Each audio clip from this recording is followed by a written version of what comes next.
Yeah, a very warm welcome here from the Ars Electronica Center, from the deep space in the framework of home delivery.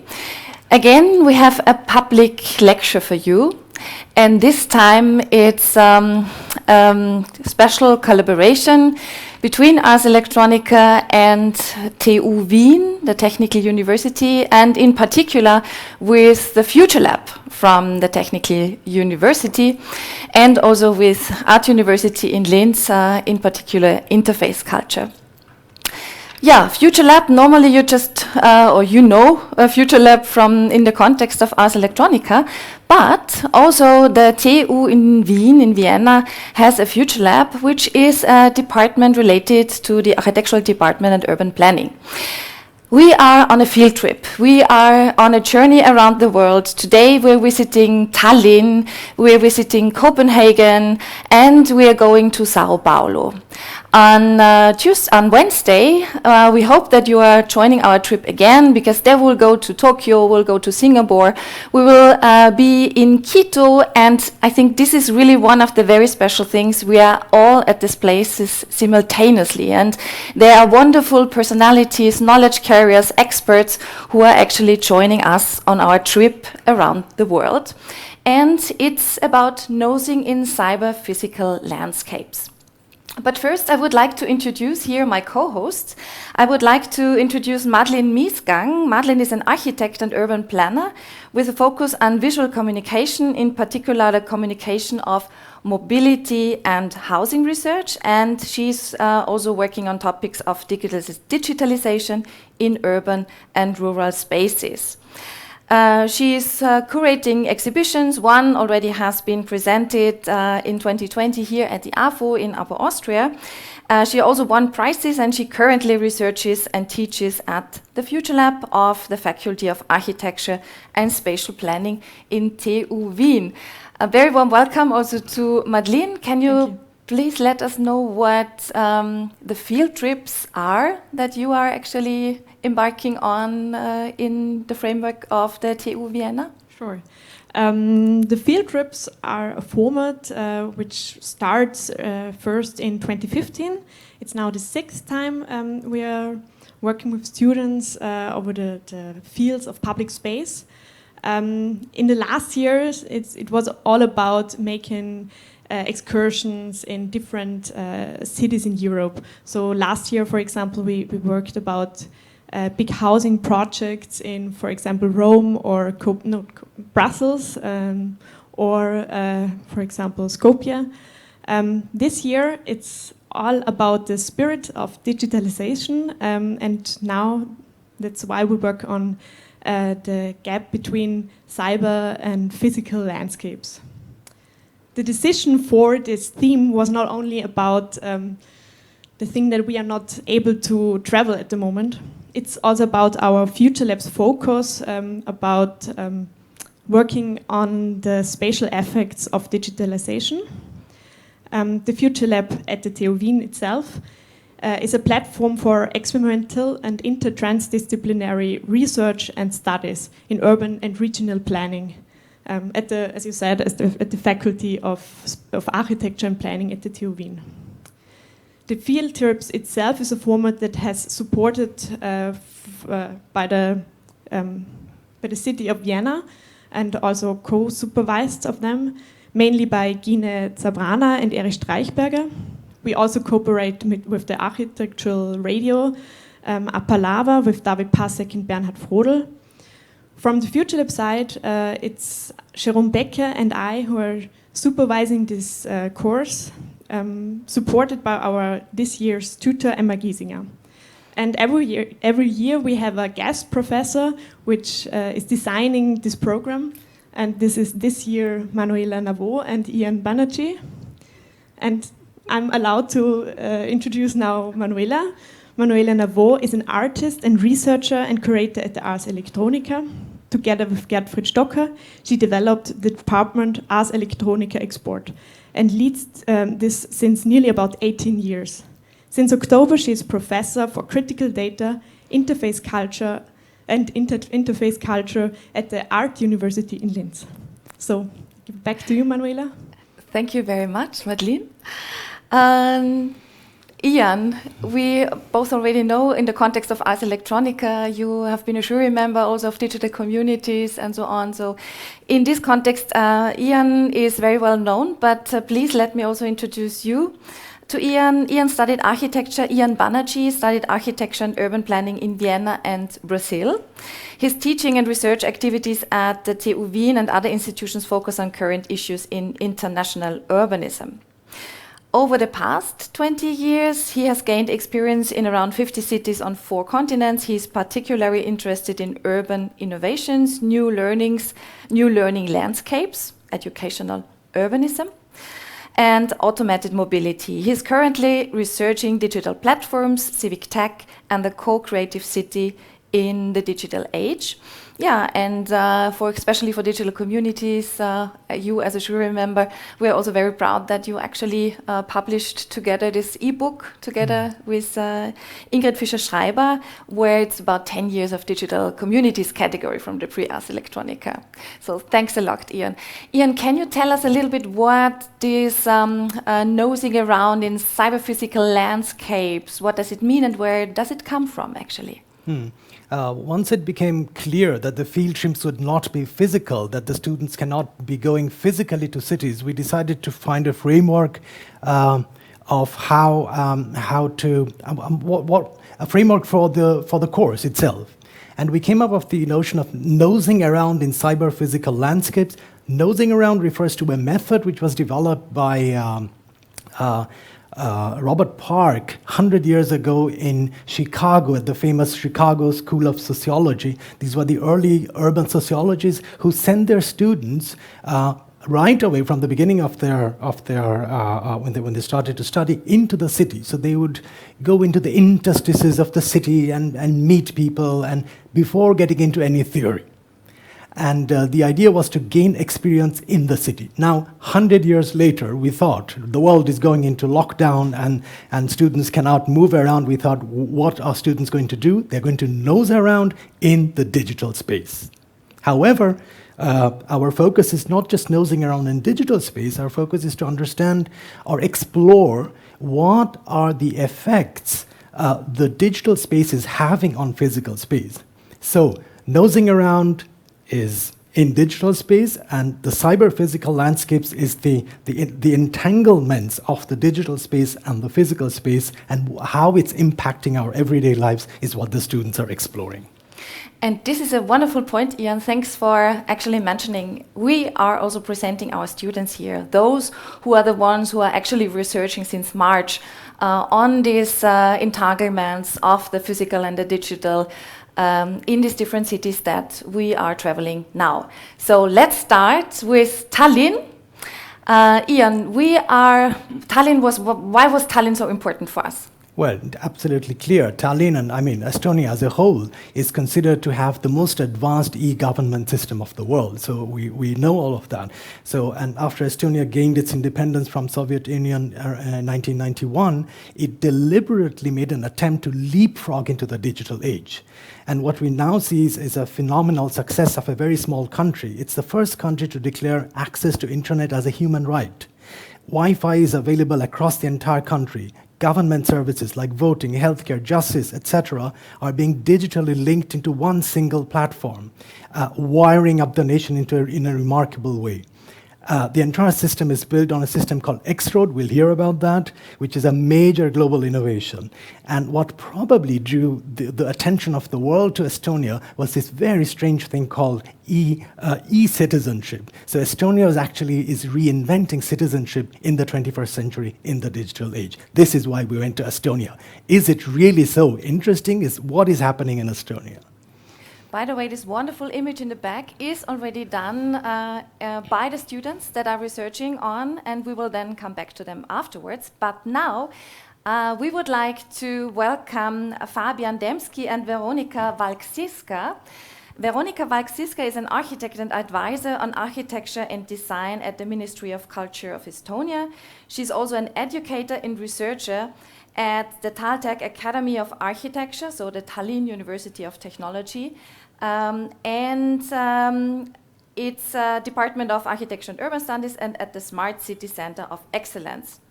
She received a master's degree in architecture and urban planning from the Estonian Academy of Arts and completed her PhD at the University School of Architecture and Design in Australia. In 2015, she became an advisor on architecture and design at the Ministry of Culture, and since February 2020, Veronika chairs an open method of coordination group at the EU member states. And she's actually an expert on high-quality architecture and built environment for everybody. And this is actually also one of the situations that we've been super proud to welcome Veronika. But first, Ian, we would also like to present Fabian. Fabian Demski is an architect working on different scales at the intersection of spatial planning, digital transformation, and design. He has been working on simulations with supercomputation, with a systems view, and with a holistic approach. He's going to start this event by talking about digital twin cities and his personal experiences about the thing that I had mentioned earlier, E-Residency, because he's on his way to move to Estonia, and he's one of the persons who has that very weird thing called E-Residency of Estonia. So the topic he's going to talk about is really at the heart of the focus of our course, which is the entanglement of cyber physical landscapes. Fabian, the floor is yours. Thanks a lot for the kind introduction, and welcome to Estonia, where I'm currently not am. Let me share. Wait a second, I share my presentation with you so I can give you some illustration to my current life and work. My current life is actually here in my living room since quite a while. And I'm in Estonia since February, but actually I'm not. I'm here in Stuttgart at the moment. So I'm working part-time in Stuttgart and part-time in Estonia.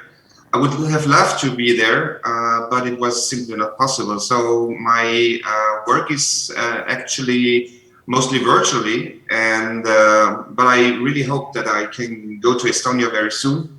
I've been there a few times before,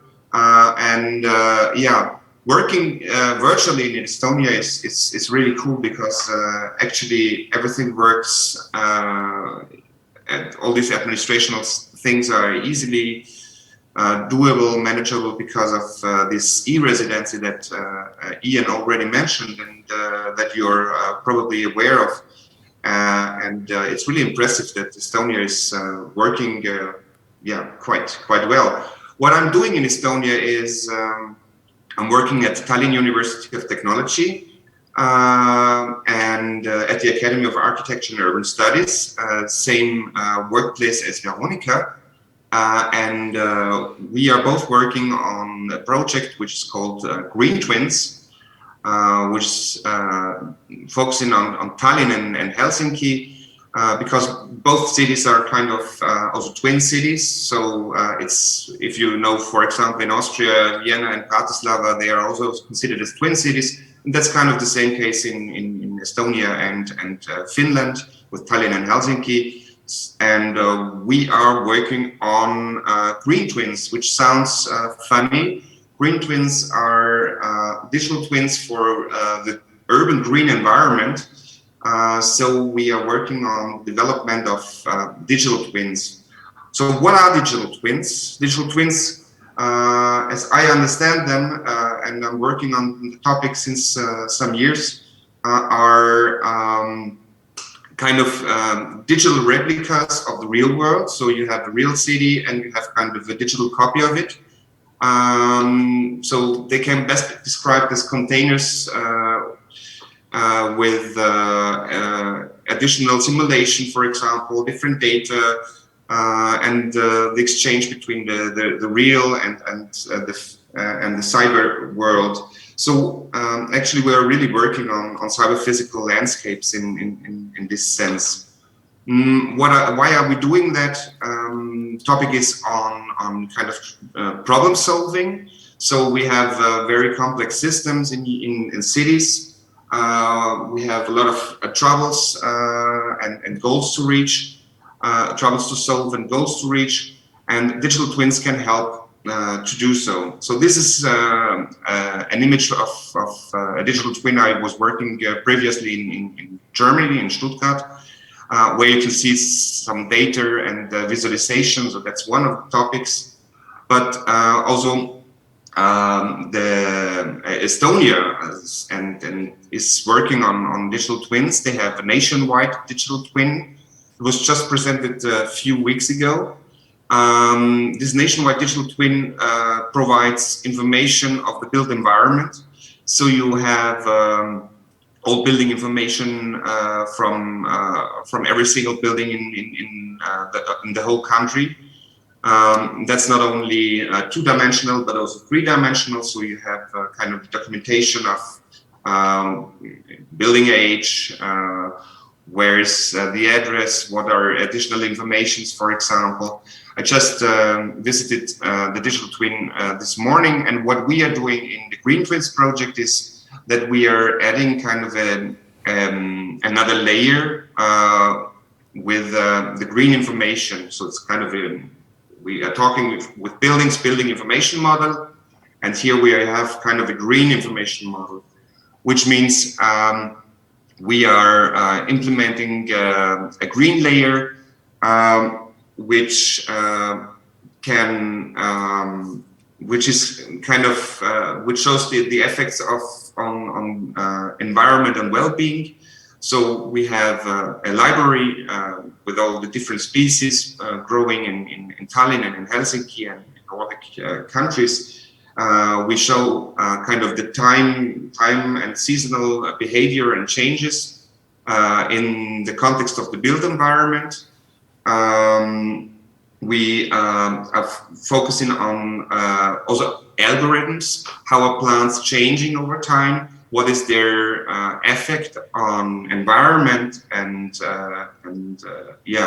all kind of the surrounding, the urban surrounding, for example, cooling or shadows, or providing kind of information also for how plants can help and urban green can help reducing urban heat islands or also CO2 emissions. But that's not all. We are also focusing on visualization, and one of the biggest interests is the public participatory processes to involve the citizens to kind of create democratic approaches in this planning processes using digital tools, in this case digital twins. So with the help of the visualization and with the help of a kind of, it's called, we are calling it City Hub, which is an urban hub which is going to be built in Tallinn, in the city center. So we will create kind of a human-computer, human interface where people can involve and where people can also add data and also get receive information from. This is going to be most probably kind of a virtual reality tool with interfaces where you can add information, where you can see simulation, where you can try out different scenarios. And this is kind of an image I show you from my other workplace, from Stuttgart here in Germany, where we are also using these technologies and already tried some first tests with kind of participatory planning in virtual realities. So you can show, the interesting thing is that with these virtual realities, you can show scenarios and you can show simulation, things you cannot see usually as a citizen. And these tools can help to translate and build bridges between planners and decision makers, politicians, other stakeholders, citizens, lay people. So it's kind of a translation topic. So you can, the idea is to translate complex systems into a simple language or an easily understandable language. In this case, visualization can really help. And it's important to know that for me, it's that digital tools are just tools and not solutions. So they can help providing support for planning, urban planning. We're using simulation to just have a little look in the future, for example, or to reaching goals. And what is also important is that they should contain kind of also different data, also social and economic data, and that they are human-centered. So that's our approach, and that's in general an approach I can feel kind of the spirit of this approach in Estonia, although I'm not physically there. But for me, that's quite interesting to have this participatory approaches in Estonia. Yeah, that was kind of my little presentation. I will stop it now. Veronika can tell much more about where is my mouse? Yeah, thank you very much. Thank you very much, Fabian. I tried to stop my screen sharing. We would like to hand over to Veronika. Yeah, I just show you. Yeah. Now it works. And I just show you my E-Residency. I wanted to show you this. Yeah, that's kind of the card I'm doing everything with. So kind of that's my only connection to Estonia right now. And I had to apply for it. I had also to pay for it because everybody can apply for Estonian E-Residency. You just have to kind of write a letter of motivation. You have to fill in a form, and then you need to go there. So you need to go to the embassy. That's the only thing which is kind of not digital. And then you have a kind of an interview with a member of the embassy. And we had a nice talk in Vienna. It was really cool, a very fine lady. And we had a kind of 15 minutes talk, and we already almost forgot about kind of the E-Residency topic. But then I finally received it, and I'm using it kind of every day in my computer. And for signing contracts, for example, or for all kind of stuff, accessing the Estonian facilities. And but Veronika is the best to talk about this topic, and I give now the floor to Veronika. Thank you, Fabian. And I did try to start screen sharing, but I don't know if you can actually see it or not. You can see it, okay. Yeah. So first of all, Fabian, I'm not sure if I'm the best person to talk about those things, but I'm here today, let's say, speaking more from this position of a policymaker at the Ministry of Culture, and as well, my heart is with the expert group that I chair by the European Commission, which is working on high quality architecture and the built environment. So I guess my work is centered around the physical space as much as possible. But of course, today, and especially from speaking from Estonia, it's about the digital combined and in symbiosis with the physical. But in addition to what Fabian said about green twins and it being, let's say, focused or centered around the human being, I also hope that it's life-centric in the sense that it's not only about the human beings, but it's about life as an ecosystem. And let's say, when we talk about the bio-based cities, how do you really bring these life aspects of life or the natural phenomenon into the digital twins? I think this is one of some of the very interesting topics. Do you happen to see? You don't see my slides, do you? We see just the first slide. We see kind of the But now you did see something. No? Yeah, I just see the smartest, cleanest, bravest, strongest. And not in anything else. No. Okay. And not in presentation mode, but in the PDF mode. Okay, that's a bit strange. I'll try again. Okay. What I can do. Do you see it now? Do you see something? Our forests under protection. Nice. Yeah, I tried to go some slides. Well, if it does work like this, maybe we can. I hope you don't mind that it's not in full screen mode. If the full screen mode doesn't work for some reason. But you can move on, Veronika. We see your PDF. Okay, so I will. There are tons of slides. I go through them very quickly and speak of something else than the slides maybe do. So it's parallel to tracks, and maybe it creates some associations, maybe not.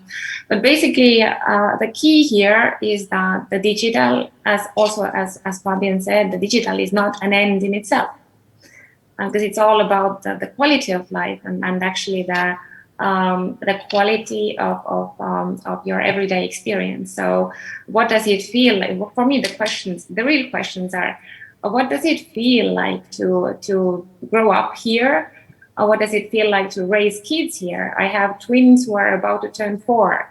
I think it's quite specific. What does it feel like to work here, to grow old here? So I think these are the interesting questions, and then next to it, it's this pursuit for some digital solutions that maybe can help you lead a better life. So it should be a contribution to well-being, and well-being for everybody, not only the selected ones. So there are indeed 2 things that you cannot do in Estonia digitally yet. Marriage and divorce, but basically it's for me it's about also from a side and from this policy making position to see how we build these state provided services that are targeted or tailored for individuals, and how the state cooperates with the enterprises, while at the same time the key thing I think that is happening in the world at this point is that all these because all these aspects of digital development should be weighed against this improvement of well-being for everyone, then the question really is that if we only tailor services targeted at individuals on an individual level, so the citizens individually are happy, and then we cooperate with the enterprises and make a framework for them to kind of start up and keep going and flourish, then what we also see happening with the digital society is that that the technology does not develop itself, but people do. So, and these are the people who set up and run these enterprises that have also set up and are running certain platforms. And so it has paved the way to this so-called platformization of society or our daily life. And in that case, another question that we haven't really looked at in Estonia yet is that how can the state then, from the policymaking perspective, address this question of our individual dependency on those platforms. But we are ranking higher than that. I kept that slide there for you. And then there is, of course, there are the secret weapons that internet is a social right, as Fabian already mentioned. And of course, besides the digital identification possibilities, we also have the physical things, the biometric passports, and then the ID cards and so forth. And indeed, a lot of services are online, and in general, Estonians do trust e-solutions. But on the background here, you see an image of our singing arch, where we have our singing festivals, and 1/3 of a nation, it's claimed, gathered there literally when we regained independence, we kind of sang ourselves free. So there are a lot of things still important in physical terms, not only digitally. So it's about empowering, yes. Ease of doing business, yes. Startup ecosystem, yes. E-residency, yes. Health, well, yeah. So education, let's see. Electronic ID, okay. Exchange and then X-Road from 2001. So for the timeline's sake, basically the e-cabinet for the government was set up in year 2000. And from there we go on. You see how it's been improving, etc. So different system services, yeah, steady work in a concrete direction. We are moving along these things. Okay. Thanks a lot, Veronika. Yeah, I will go through some of, well, let's say where I just some points. E-construction platform that Fabian already mentioned. I think that this is where I'm most competent because of my work and background. Experimenting. Let's see. The value should always be on top of all else. And I will just go through my notes for you. So where are the weaknesses? That's, I think, the interesting point as well. You saw that the 12 fun facts about Estonia when I started my presentation, but let's say 8 not so positive facts about Estonia. And this is what I mean when I talk about the question of well-functioning and wellness generating society. So what we've been good at is providing convenience, state-provided services for citizens. But to date, what we are largely missing is this kind of the participatory dimension in our digital pursuits. And this is precisely why the project Green Twins at TalTech is so important, because it is interlinking, it is literally bridging this missing gap in our development. So the question is that, as we understand, that the digital shift presents a cultural challenge, and it is a game changer for our lifestyle, attitude, approach to things, and policy stance, etc. So why don't we ask ourselves, how does the policy framework support cultural diversity, its inner dynamic, and how does the digital shift and the state's digital services could foster better this kind of individual creativity and professional, say, cultural arena. And also the other way around, what we are struggling with, to be honest, is actually how to, at the state level and at the policy making level, how to take full stock of existing creative competencies to develop the digital services and also all of that digital framework further. Because I think we are not really there yet. And the reason why to do it, why to engage the creative competence from the society is that in fact we need it for these services and frameworks and then all the pathways and then different things that we create to respond better to this daily reality and the actual cultural context that we live in. Okay, so we are not good at, for instance, and how do we tackle this? This is the reality. We have the sky-high emissions. We have largest gender pay gap. What do we do about this? All work, no play. High alcohol consumption. Poker-faced. Low on empathy. Plummeting population. And it's still cold and dark outside, which actually facilitates for electronic music making, working on all kinds of digital solutions, everything that you can do in your warm, lit up or not so lit up room by your computer. So yeah, we are working on it. And so thanks. And any questions that you might have, veronika.valk@ast.ee, and I will share a link in chat if that's possible, so that you can take a look at Estonian Human Development Report, which was focused on public space and democracy, and also speaks a lot about this merger of the digital and physical landscape that you're nosing around. But you're doing a fantastic this kind of world tour. I'm very envious of you, and I would like to also go to all these places that you do. So thank you for listening now. Thank you very much, Veronika, for this like going through all these questions that are also in front of you, also you in a very central position here.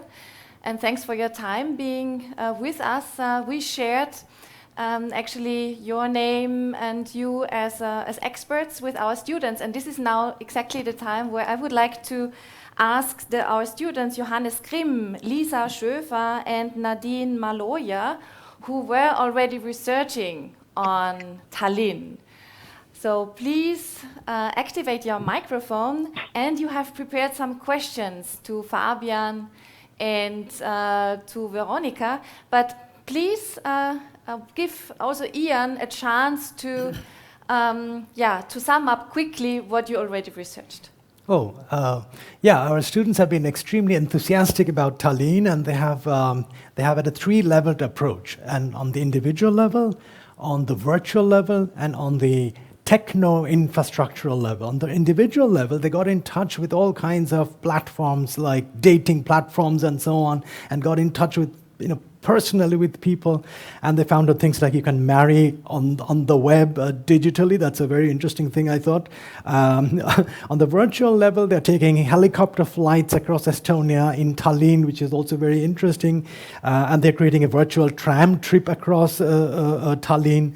On the technostructural level, they are focusing on the X-Road, and they have in fact downloaded the open software from GitHub, and they're playing around and tinkering around with this. And they want to find out, is the Estonian model really so good? So this is the students' approach. So please, Johannes, Lisa, and Nadine, let us know your questions. Yes, so Fabian, thank you for showing us the e-residency card. It's the first time that we are seeing it live, even though over Zoom. And we are very interested in this, and also want actually to become e-residents for the sake of trying out this concept, if it is a concept for the future. And one of our big questions are actually, while the government is built so much around this identification system, do you know what would happen in the event of a cyber crash? Are there any backup mechanisms for using the card undigital, for example? Or is it possible to steal private data and things like that?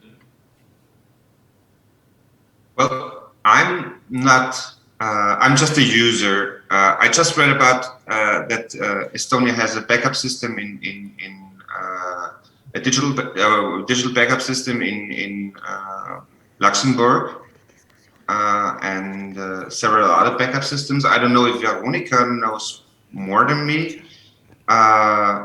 Good question.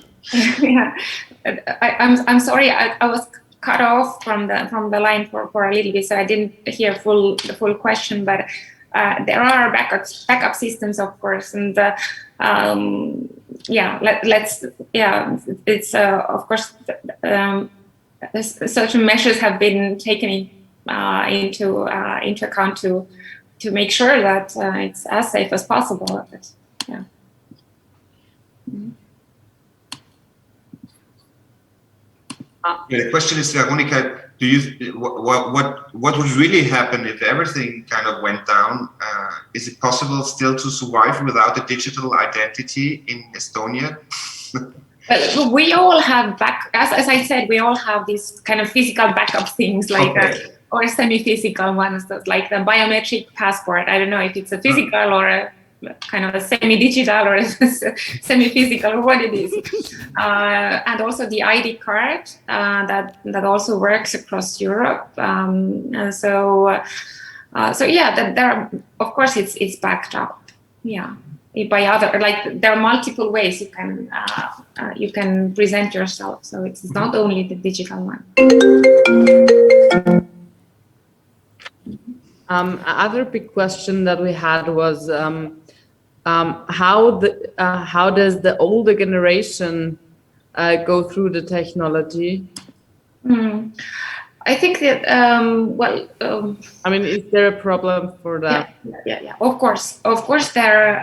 It's a natural thing that for the older generations, it hasn't really been that easy to adopt to new solutions and new ways of doing things, and it's expected. So on the other hand, what I've seen happening is that actually let's say their children and grandchildren then have easily kind of come to help, and then so it's within the families. I think that you find the best assistance in this case, and of course the older generation, their skills and then the openness to change is very different. My own grandpa, who had 2 PhDs, fixed his own computer when he was 90, and then so it's it's very, very different. And of course, then there are others who really cannot use the services, but then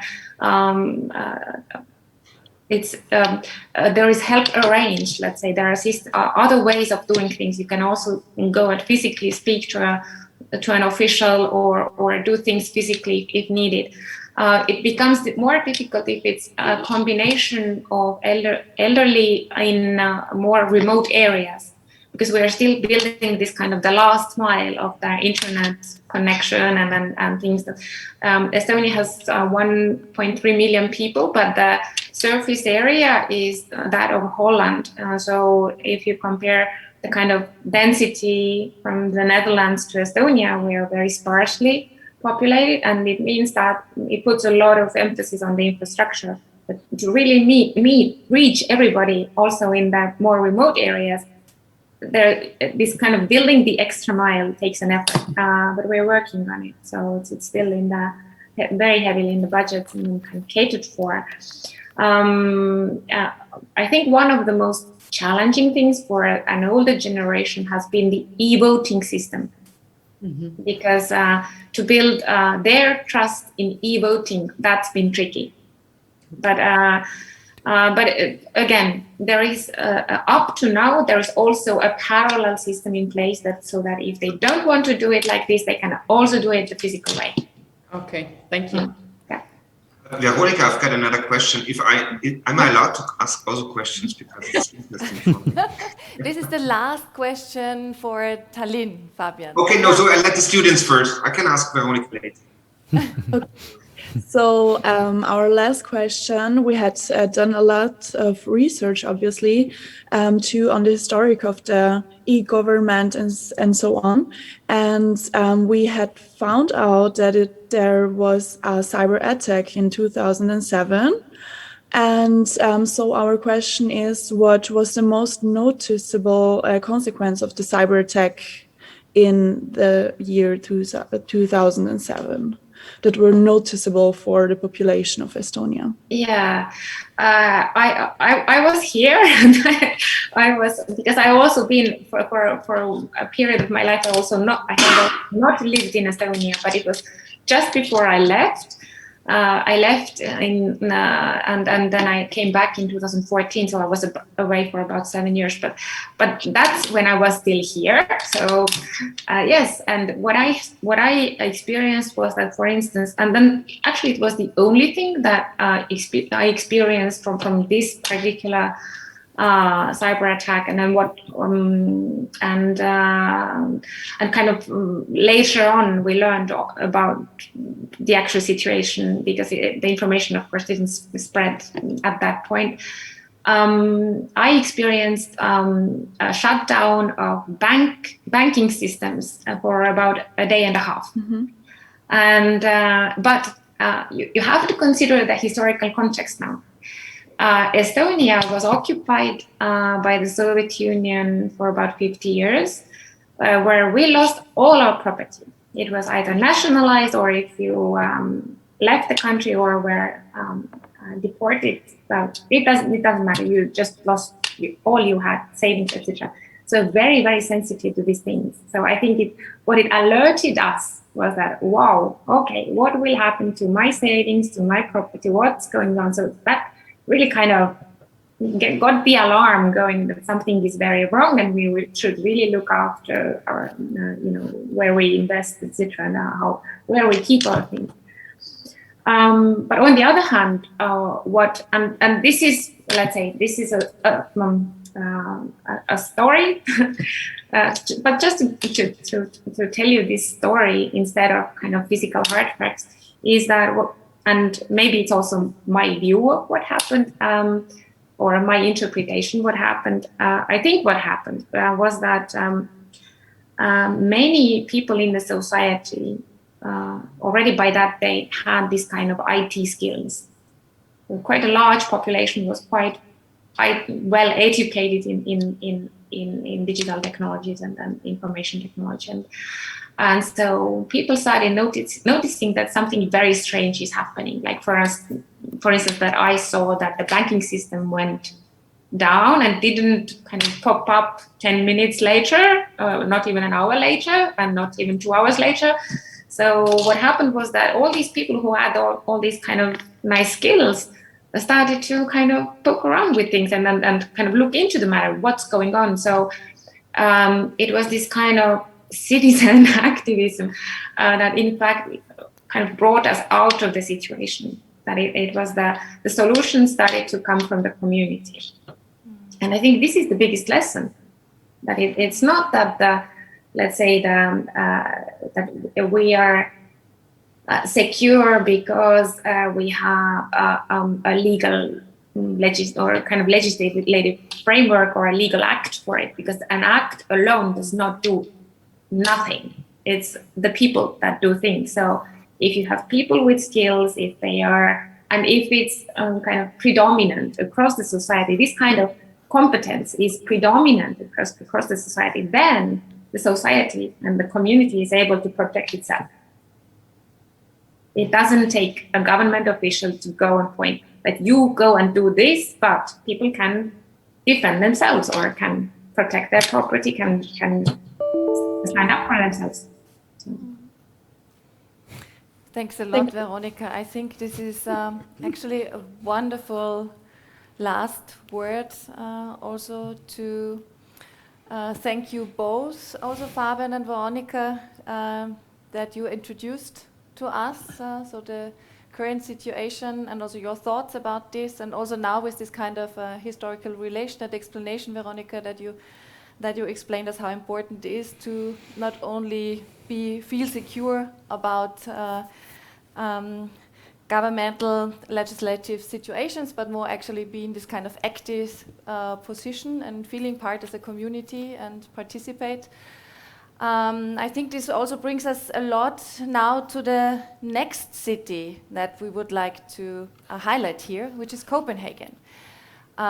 When we speak about very active community that is actually also forcing the governmental level to do a lot, at least what I observed.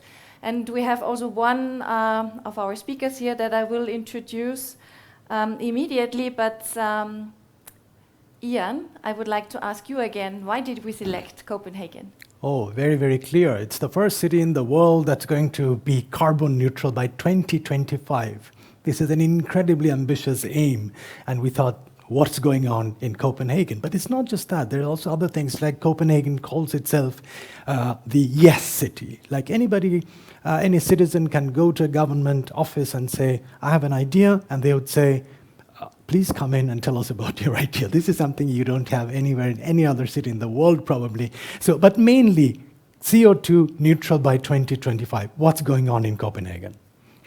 And here I would like to welcome Liselott Steenfeldt. Liselott Steenfeldt is director in Gale Innovation. From Gale, you might know Gale architect Jan Gale, who by himself went on a world tour, especially also to Italy, and were researching on how to make a better living in cities. Liselott is here representing Gale Architects. She's responsible for developing strategic visions and innovative concepts that incorporate citizen centricity and new models of collaboration with the goal to guide future urban development. Lieselot Steenfeld is driven by her curiosity for how technology can actually support and make people's everyday life easier. How can we collect, process, and share data in order to help expose new patterns and unfold hidden communities and social connections in order to create better and more inclusive cities for everyone? Lieselot has more than 10 years work experience in initiating and co-creating large-scale projects and innovative tools, and have, among others, initiated and for many years managed Interactive Spaces Urban Studio, which is the name, as part of the Alexander Institute in Copenhagen, and now is also here representing Gale Architects. Lieselot, a very warm welcome. Thank you very much, Manuela. I'm very glad to be here and to share some of our work at Gale and also to zoom in on Copenhagen. I'm gonna go over and share my presentation. I'm assuming you can see my presentation now? Yes. Yes, perfect. Always good to ask. I already been introduced well by Manuela, so I'm gonna go over and start the presentation about Gale. Let's see. So, like already being said, what we do at Gale is that we create cities for people, and people is absolutely in the center of everything we do. Already in 1971, so 50 years ago, young Gale started the work we do. So researching on urban planning on a human scale is what he worked on. And we're Copenhagen based. We're a very Copenhagenish company, you could say. We have been very involved with creating more infrastructure for people in an eye level. And that's where we all started. So what we believe is that design of our surroundings actually affect our behavior. So everything we do is human made in the urban space. And we have a responsibility as designers and urban planners to actually create like a surrounding that actually invite people to have a healthy life, a happy life, and where it's easy to choose a good solution. The way we do it is actually by observing and analyze public space and how people act to actually become wiser in how people's actions actually change over time. I mean, this is not static, it's changing every day. So we have been doing this, as I said, many years. The company, Gale, has existed for 20 years, but again, the research has been going on for 50 years. And we have always traveled around the world. We have worked in over 250 cities, and traveling has actually been a really big part of what we're doing. We have been working with projects that are where you take the learnings, you take the data, and then you create design that actually invites people in new ways. So instead of using cars very much, can we actually create cities that are car-free so people can actually walk there, for example? But then COVID-19 happened, as we all know. A big pandemic in the world made it really, really hard for us to travel. So we had to very fast, accelerate things that were already going on, digitalizing many of our methods that was 50 years old. So this is what I'm responsible for at Gale, trying to figure out how you can actually study public life without going there. So what we look at is how we can actually supplement or work with big data already existing there and working with digital data that is accessible for all of us online, both open data and also data collected by Google or Apple or other companies, but then zoom in and work with the thick data, so the data is actually zoomed in. And the way we do it is we have a lot of methods, but what I'm going to talk about here is where we use our own public life app that we have developed that is based on our many years methods, looking at how people spend time and how they're moving, who they are, who they're together with, and what they're doing. So when zooming in on Copenhagen, it has already been said, we're a quite ambitious city, you could say. We want to be carbon neutral by 2025, or the city wants to. And of course, biking is a big part of that. Just going, my computer is not moving. Yes, sorry. So already in 2017, there were more bikes than cars, and there was actually 5 times as many bikes as car in Copenhagen. So it's quite a big number. At the same time, you have to look at carbon neutrality, not only looking at transportation, which is often something you do because it's easier to communicate to citizens. We all have to go from A to B, so it's very relevant for people. But looking at all this carbon neutrality, there's so many parts that needs to be done. So to become CO2 neutral by 2025, you have to also create like innovative energy solutions, for example. And this is a really good case with Amma Bakke, that is the company Big that has created, where you actually try to communicate energy in a funny way, where you can also ski on this like this big building at the same time as it's creating better energy for the city. And one thing that Copenhagen has, like Ian also mentioned, is active citizens and citizenship. Involving citizen is a very big part of the Copenhagen DNA, so it's a very important part.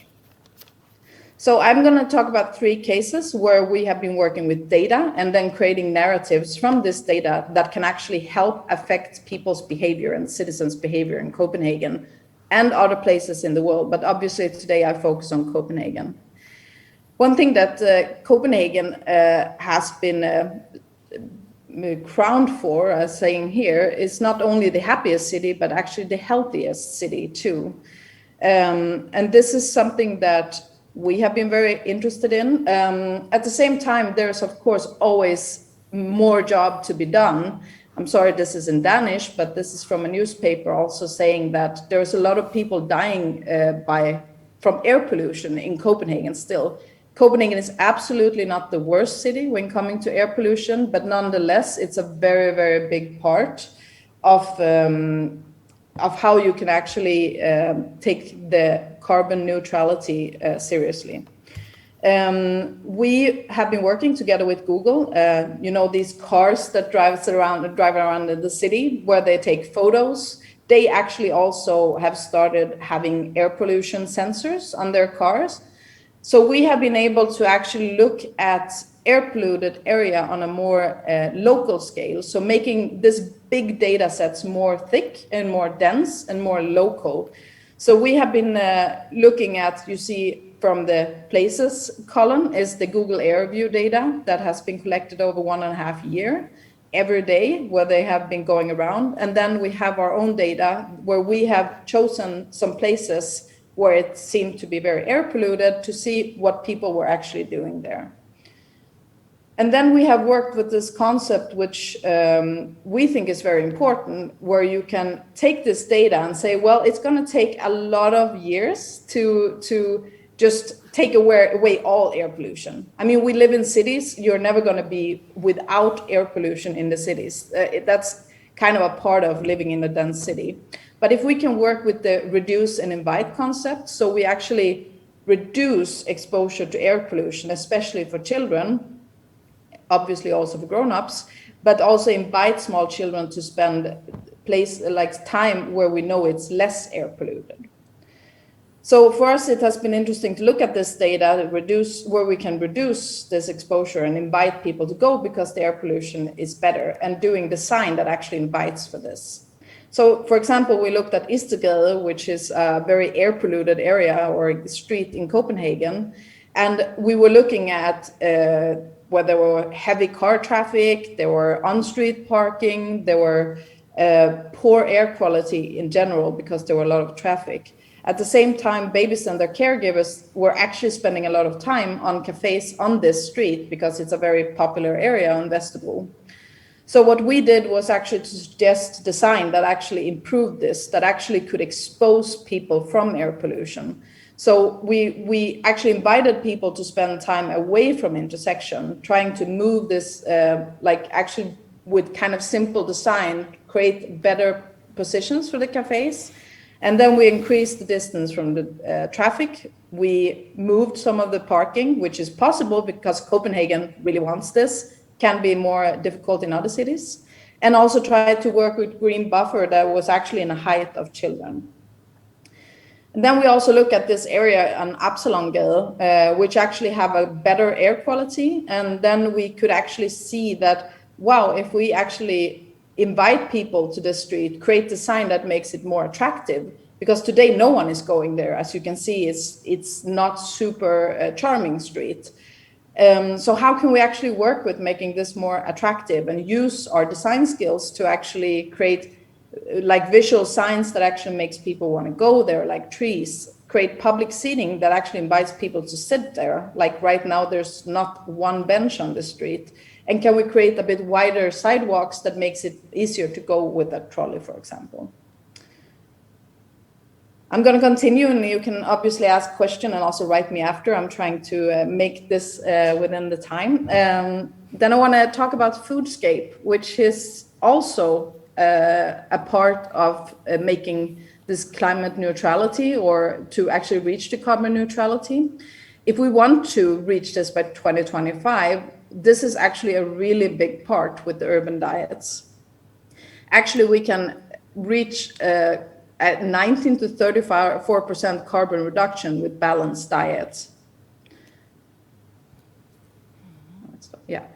So we were trying to look at what if all Copenhageners ate the planetary health diet? Like how much can we actually save? And we collaborated with the WHO organization and to actually look on this, to say, how can we actually work with pilot projects in Copenhagen, in areas, use that people are actually very open-minded when coming to working with the cities or with Copenhagen city, to actually try to figure out how we can affect people's food behavior.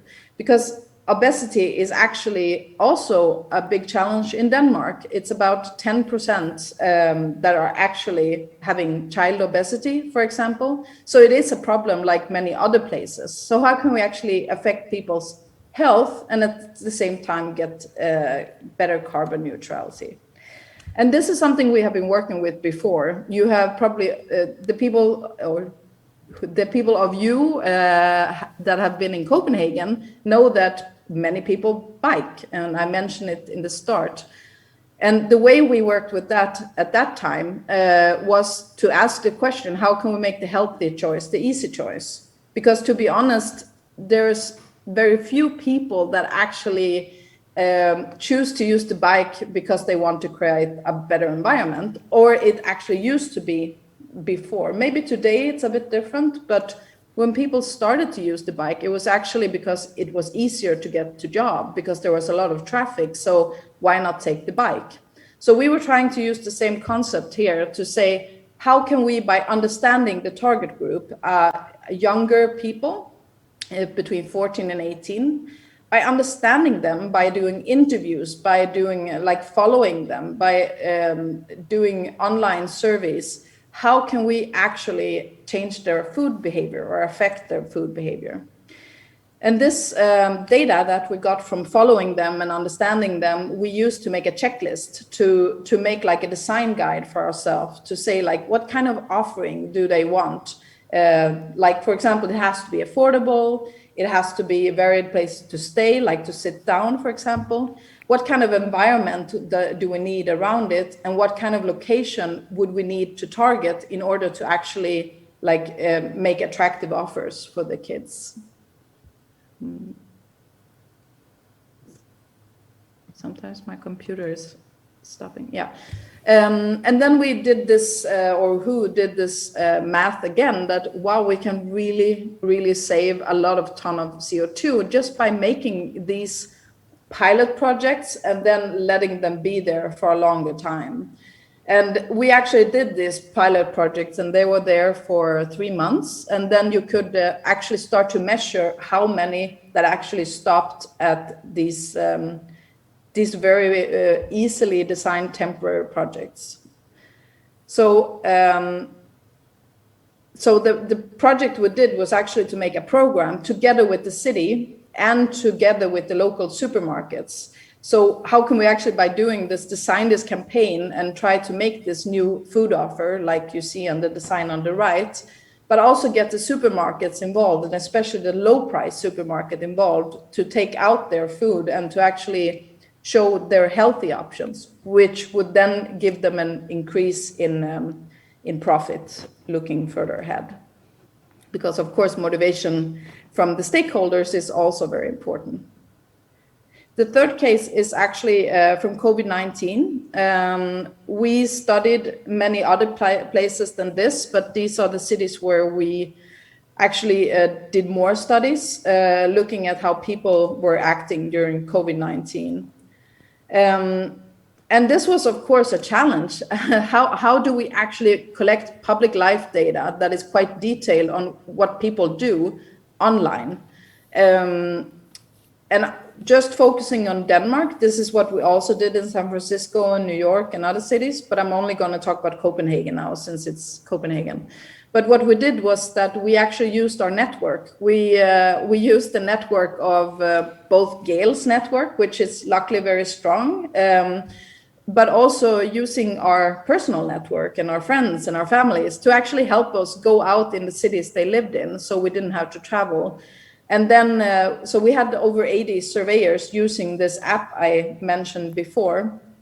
And at the same time, to get qualitative data and to ask people more, instead of interviewing them, we did this online surveys. And I would say when we did the online service, an important part, especially with Copenhagen, was that Copenhagen was very active and they shared it in their network. So we got really many citizens from Copenhagen that trust the city to answer these questions. So just to show you some example on the data we got in, this is accessible online too. I can share the link. For example, during the first lockdown, now we have to talk about the first lockdown and the first reopening and so on. But we could see a huge decreased activity in the city. But at the same time as there was a decreased activity in the city center, we also saw increased activity in local areas, so further out, which was a very interesting thing to see. We could also see that popular local places were visited more than before. Again, central city was almost dead in Copenhagen, where then the local areas were just growing, and over 60% told us that they spend more time in local meeting places than other places in the city, and they also looked different at the local offerings due to COVID. And then we could see a totally other redistribution of target groups. So we saw more children, more elderly using public space than ever before, and this is well, to say it's through 50 years of research of Copenhagen, we have never seen so many children and elderly being out using the city, which I think is kind of interesting. And then just to show you comparison, when we then had the first reopening phase, of course, there was an increased level of activity, but there was a completely other pattern. And this is what we talk about when understanding people's behavior, that it's not only the numbers being more or less, but it's also to say, wow, there's other peaks, there's other time of day where people are using the city center, for example. So it's not only if people are using or not. So for example, here in the city center, the peak that used to be in the weekdays in the central Copenhagen was now gone. People were using it very streamlined, very much more like just the same during the whole day. And maybe that would go together with how things were communicated and restrictions. So, but we were still not back to normal activity. This is actually data, we have big data from Jönsede, and it was very interesting to compare that with our own data to actually see how we were totally not back to normal. And then we could try to zoom in and say, well, if we also looked at Jönsede data where there was an increased activity, then we can hold this together with our own data and then Google Map, where we could see what kind of offerings they had. So this is a tool we have developed ourselves as well, where we look at a half kilometer, and then we try to see the distribution of amenities held together with people visiting it. And what's interesting here is that on the left side, we have the city center. There is no green spaces in the city center. There's a lot of amenities, a lot of food and beverage, but not very much like civic, the city's offering in the city center. Where if you look on the right, we have Amma, a very local place, where you can see that there are 12 local or green spaces that are small, like pocket green spaces, but where people really used it during COVID. And we could see how important it was to look into these green spaces where people were actually spending time and where there were space enough for people. And again, the redistribution of user group just continued. And one thing that was very interesting was that we looked at social media data too. We do that quite much. And we could see that in general, you could see that the kind of openness people had towards each other, there was like a very interesting curve that you can also see. Again, I will share the link, so if you're interested, you can go in and see our data about this. But there was a big increase in how people also spoke to each other coming out again, which of course gives you some hope of humanity, right? And then maybe kind of depressing news if you're a Copenhagener, the tendency to use the car more increased very, very much. But very happy news is that people walked more than ever. And again, we're looking at 50 years research. People have never walked as much as they did during COVID. Here's the link. I can also send it in the chat afterwards. But here you both can access our raw data, so you can use it themselves. And you can also see all the different findings from COVID-19. I will finish off with a kind of, I hope I have 5 more minutes. I will finish off with learnings from COVID that actually affect city strategies. So how could this data then be used in governance? How could actually the city use our data to actually improve their strategies? So the first out of 3 is that it was very clear to us that we need to focus on mobility strategies. As I already mentioned quickly, our mobility habits have changed during COVID, and the metro, for example, is suffering. At the same time, the city are and have been talking about this green transition for many years. So it's not only public transportation, but it's also this kind of, don't worry, there's not going to be the same, there's an increase in car ownership, but it's going to be electrical cars instead. And there are actually going to be over 1 million electrical cars in city center of Copenhagen in 2030. And I think what we think is important to discuss here is, well, is this a green transition, or is it actually a paralysis of the streets? I mean, it's still a car, a physical car, and it's going to take space from people using the city. And this has been very clear to us, as I said, the green pocket parks. It's been so important for citizens during COVID and also now. So why not focus on actually clearing the street a bit more and think in new green transition mobility strategies? Number 2 out of 3 is we need to focus on local neighborhoods much more and the narratives from here. Because, I mean, there's a lot of reason, but we will also work more local and people will have office at home. People will probably have office in their local neighborhood, and a lot of companies are changing their strategies, which of course affects the city. So, for example, in the US, I think the offices are down to 25% of capacity. So this is a very, very big decrease of using physical space. So we need to rethink how we can use these empty spaces in all different areas. And zoom in and look at this thick data.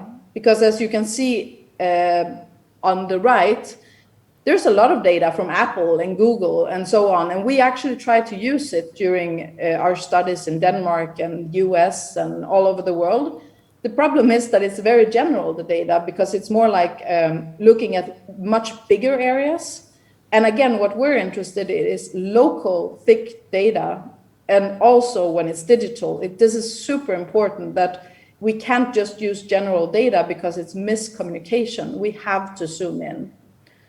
The third one is that we need more focus on understanding people's behavior. This I obviously say because we work with making cities for people, but I also really mean it when coming to creating healthier and happier everyday life for everyone. We need to understand who we're designing for. And just to give you two examples to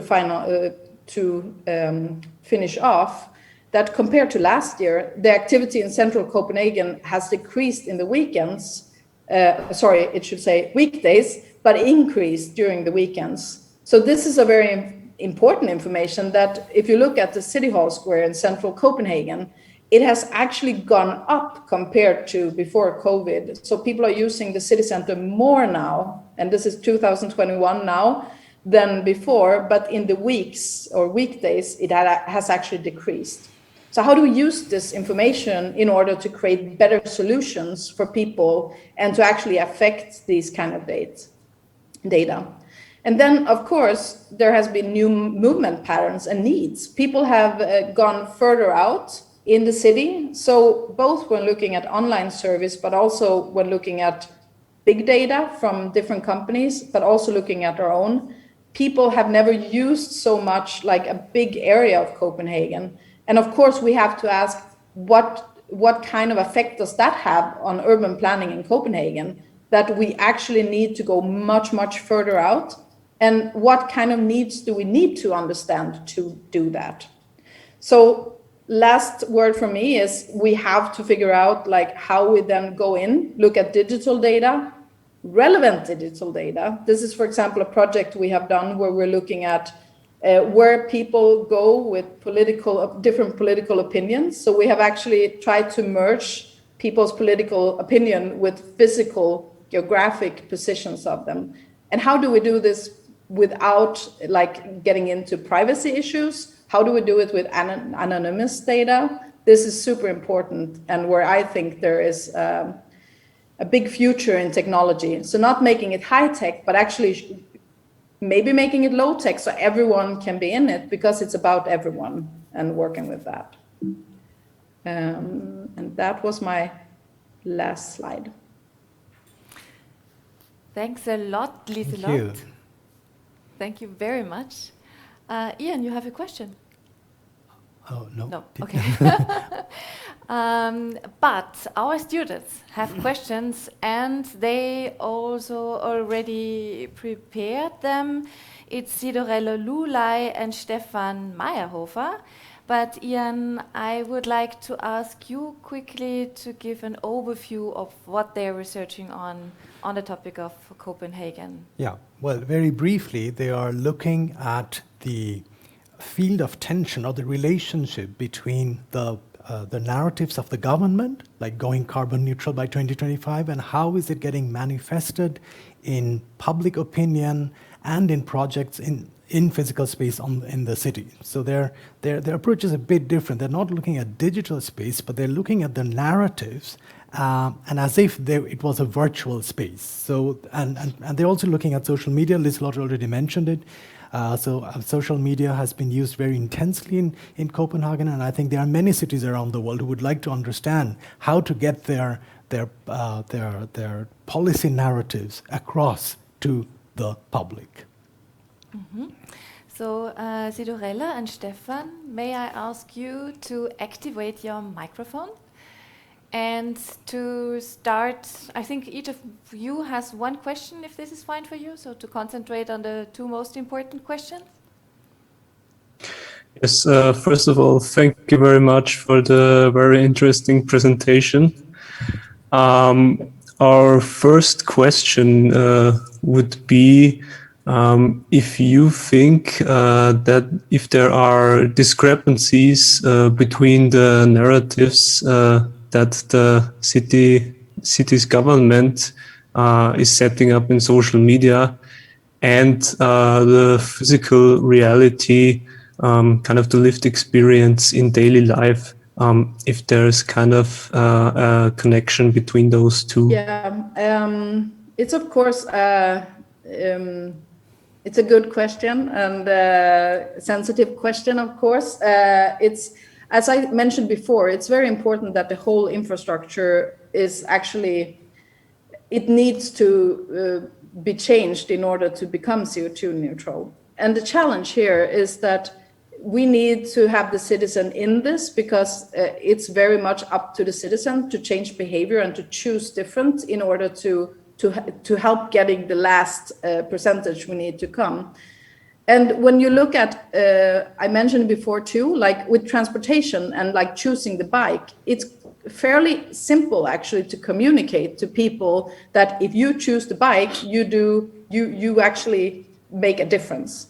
But when coming, for example, to air pollution, it's a problem both from the city side, because there's so much incorrect data, or not, like how do you actually work with this data and make sure it's correct data before you communicate it to the citizens? And this is one of the challenges, that if you communicate that within this specific area it's very air polluted, the citizen living there will be very angry on behalf of their children and will question why the city is not using resources to make it better in that area, for example. So in this matter, what we work with the city with, and my impression of what the city thinks of this, is the more you zoom in, like we did on Vestibule, for example, and the more you zoom in and actually involve the citizens to look at the data and to discuss the data, the more you can actually make it relevant for them. And then they're actually also a part of understanding the data. So in this way, they're trying to make it more like, hey, this is the data we have. We're not saying this is the conclusion. We're saying that we are working on trying to understand this area. So this is kind of hard. So I know I'm not totally answering your question, but I think it's just to say that, yes, there is when coming to air pollution. And yes, it has been challenging, but I feel Copenhagen is on the right track to actually involve the citizens more. So I think it's more to say, yes, the more complex and sensitive the data is, there is going to be challenges, because it's so hard to communicate. And I think the strategy Copenhagen has is not to tell too many conclusions before being sure if it's right. I don't know, did that answer your question, or? Yes, thank you. Thank you very much.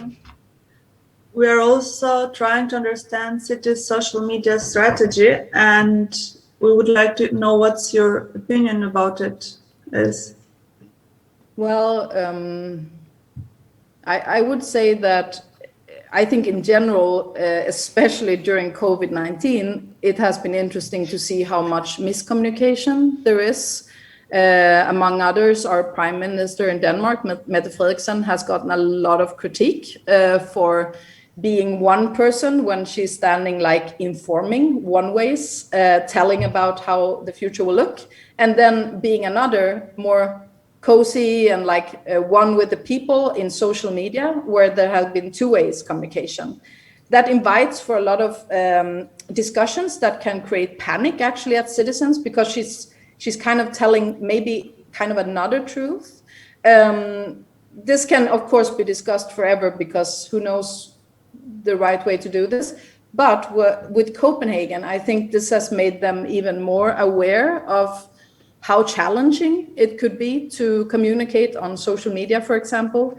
I would say that I kind of like their social media communication now, that they're trying to go with this localhood. That's kind of Copenhagen's take, trying to make more channels, again, in local neighborhoods and involving people there. Because again, this relevance coming from a local neighborhood is also super important digital. I mean, it's not changing. I mean, how many channels are there out there?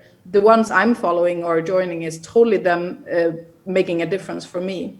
So even when coming to tourism, I know wonderful Copenhagen is trying to go with this motto too, like to say, can we spread tourists when we open again by actually trying to make these local channels and actually make social media also being more zoomed in and more relevant. So I don't know if I had an opinion here, but I do think that it's challenging, and I think COVID-19 has just proved that it is even more challenging because we have to avoid panic in these kind of situations. So. One more thing, can you maybe tell us about your experience with creating public narratives based on different types of data? Yeah, I mean, I feel maybe my presentation was kind of some examples on it. I of course will share this so you can, I know I did a quite fast presentation on 3 quite big projects. But I think in general, creating these kind of narratives, again, has to be relevant for people. It has to go in and make their everyday life so much easier. The reason why people choose to bike is because it's easier. And then it becomes something that is good for the environment. The same if we can affect people with like trying to make the data accessible for the stakeholders, for the supermarkets, showing that, hey, we have child obesity and hey, we can make a difference. You can make a difference looking at this data if you actually do this and this and this. So having more, I wouldn't say evidence-based because that's a strong word, but making data as a part of that actually informs design, I think is really, really strong because it qualifies the design and it qualifies the investments for private stakeholders and also for the city, because they also need to show what they're using their money for. This is, of course, really important when coming to governance and how city run their cities. Thank you. Yeah. Thank you very much. Thank you very much, Liselotte, for sharing your time with us here and for reminding us that when we speak about local, we actually have to define localness even within a city on a totally different level. So this kind of localness, even if it's a part of the city, I think this was super important also to hear from you. So thank you very much for this. And as our last destination today, we say good morning, because we will have to say it's now early morning in Sao Paulo. And thanks to actually Liselotte, we are now in contact with Natalia Fontes Garcia. Natalia is a journalist and writer specialized in the connections between urban life and human consciousness. She created the project Cidades para Pessoas, so cities for people, with which better ways of living in cities she was actually researching on. She investigated more than 100 destinations around the world, new and better ways of living in cities. From this research, she worked in corporations, city halls, and universities in Latin America, and was co-creator and presenter of a monthly event called Brechas Urbanas, Urban Breaches, at Itaú Cultural. And Itaú Cultural is a Brazilian not-for-profit cultural institute that is super important also in the field of media art, because it's one of those places in Brazil where actually cultural research and presentation, as well as presenting or archiving manifestations in media art, took actually already place in the 80s. So Itaú Cultural in Brazil here is a very important place. But Ian, why is Sao Paulo so important in our context of this entanglement of the physical and the digital? Yes. Well, Brazil is the largest country of South America. It's a very important country. It's a very, very diverse country. It has Amazonia. It has these incredibly large cities. And Sao Paulo is the largest city of South America, and it's the third largest city in the world. So by the sheer size and also the development context, we have two cities in our journey, which is Sao Paulo and Quito, which are in the development context. So we want to find out what's going on in that field in these two countries, Ecuador and Brazil. And what is interesting about Brazil is that it has these vast inequalities. It's incredibly rich and there is enormous poverty. At the same time, it has a very, very large number of social innovations going on, also in the digital field. And we hear of really fascinating projects that are happening in Brazil. So it's a very, very complex country and very unequal. So this was the reason why we chose Brazil, to find out what's going on in Sao Paulo. Mm-hmm. And as a hint already for the students project, because you don't see the image then later, but actually the image that you saw here in the back is actually an image that the students decided very consciously, because this is one of the protest forms that took place in Sao Paulo. I mean, Brazil was very much affected by COVID, so how to occupy public space. What does going back with the body to the public space, what does this actually mean? So artists actually were then going together with institutions and, for example, with companies that were then giving projectors to institutions on a very low price. They gave the space or a voice to this activist group via these projection systems. And this is why the students, especially that are researching now on Sao Paulo, were choosing this image as one of the images speaking about this kind of interface between the digital and the physical space as one of the highlights here to present Sao Paulo. But now, Natalia, thank you very much for being with us so early morning, and yeah, looking forward to your thoughts. Thank you also very much. I'm very honored to be here with all of you. I saw the sun rising a few minutes ago here in Brazil. I am super happy to be with you guys, and I hope we can exchange some great information and inspirations. And I hope I can handle even a speech in English as well. I hope it works. So I decided today to share with you guys a very personal story in order to share with you everything that I was able to learn about urban life and human consciousness. First of all, are you able to hear me well? Is everything working well? Yeah, very well, Natalia. Lovely. Maybe I need technically to be able to share my screen. And while this is going on, I'm going to tell you a bit about myself. So I am a journalist. I am mainly a storyteller. And this is what I know how to do in my life, telling stories. That's what led me to work with cities. You must know that one of my grandfathers is a traffic engineer and the other is the owner of a circus.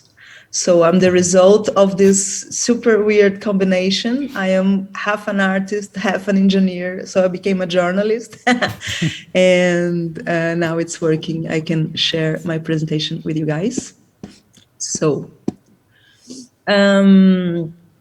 probably when you think about Sao Paulo, some images come to your minds. So I felt like sharing, first of all, this image with you. This is me, 1 year old, with my mother, close to where I used to live. I was born in 1983, so this is how Sao Paulo used to look like at that period.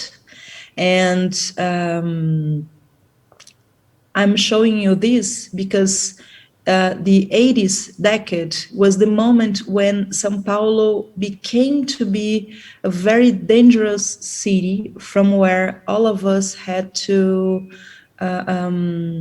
protect ourselves. We felt we were not safe on public spaces, on the streets.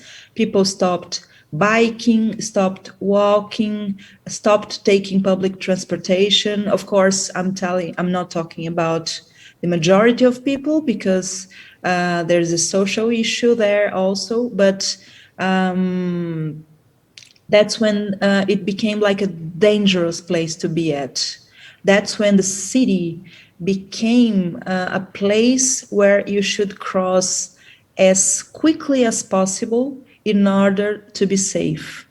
So when I was born, my parents let me play on the streets. This is an example. Of course, here I was very small, but a bit later, I was free to play on the streets, to meet my neighbors. I have a 10-year younger brother, so he's 10 years younger than me, and he didn't have the same experience as I had in my childhood. So it was a decade where São Paulo changed a lot. This is the first information I want to share with you. The second, a bit later, this is also me. At this age, I wanted to be a rock star. That was my dream. And at that age, I started showing signs that telling stories and performing for audiences, telling stories and sharing information was kind of a vocation to me. My favorite toy was like a small microphone where I told stories to my family, and everybody had to hear it for like long periods of time. And the reason why I'm sharing this personal background of my childhood with you, it's because one of the main discoveries that I've had over the past years is that not only people have vocations, but also cities have vocations. So I feel like it's important for us to go back into our childhoods, to connect with our essence and our vocations, as much as it's important to do it with cities. So I'm gonna share with you my story on how I did it with my own city and with myself. So before this, I'm going back to this a little bit. So I'll be going back and forward with my presentation. Oh, are you still here? Yes. So I'll be going back and back to me and back to the presentation a few times. Yeah, it's gonna work. So when I grew a bit, I decided to graduate as a journalist, and the main thing that I was looking for when I went to the university was to be able to tell stories, to be in touch with inspiring people and telling stories. But my first years as a journalist working in the media, in the industry, were like years in which I was very much apart from the good stories, from the streets. I was inside a room with a telephone and getting information and writing about things that I didn't have like a personal connection with.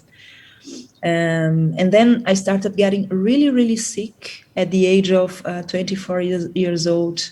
I was obese and I was facing breathing issues in my body, and I had a disorder that made me pass out every week.